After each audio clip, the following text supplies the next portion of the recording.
اس کے لیے نوٹ کر لیں کہ وہ یوں اس کا ورد کریں گے اور یہ 313 مرتبہ روز پڑھیں گے، اول آخر 11 مرتبہ درود شریف، اور وہی ہوگا یا علیمو، یا علامو، یا علیو، یا عظیمو، اس کے بعد یا عزیزو، یا عفو، یا عدلو۔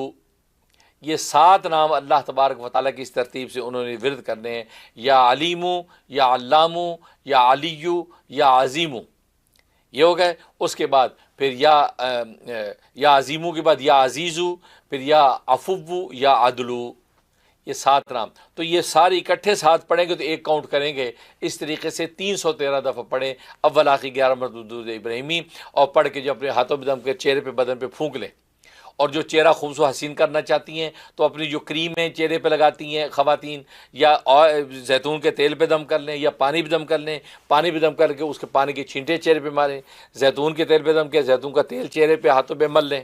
اور اگر وہ ایسی کوئی کریم یوز کرتی ہیں خوبصورتی کے لیے، اسکن کی بہتری کے لیے، تو وہ کریم کے اوپر دم کر کے وہ استعمال کریں ہاتھوں پہ، پیروں پہ، جہاں وہ خوبصورتی چاہتی ہیں۔ کمال کا حسن اللہ تبارک و تعالیٰ پیدا کر دیں گے۔ اور باقی جو علم و معرفت چاہتے ہیں وہ علم و معرفت کی دعا کر لیں، اور آدھے کپ پانی بدم کر کے پانی اسے پی لیں، انشاءاللہ اللہ تبارک و تعالیٰ علم و معرفت سے ان کے قلب کے چشمے جو کھول دیں گے۔ اللہ سے دعا ہے کہ اللہ تبارک و تعالیٰ عمل کرنے کی توفیق نصیب فرمائے، آمین یا رب العالمین۔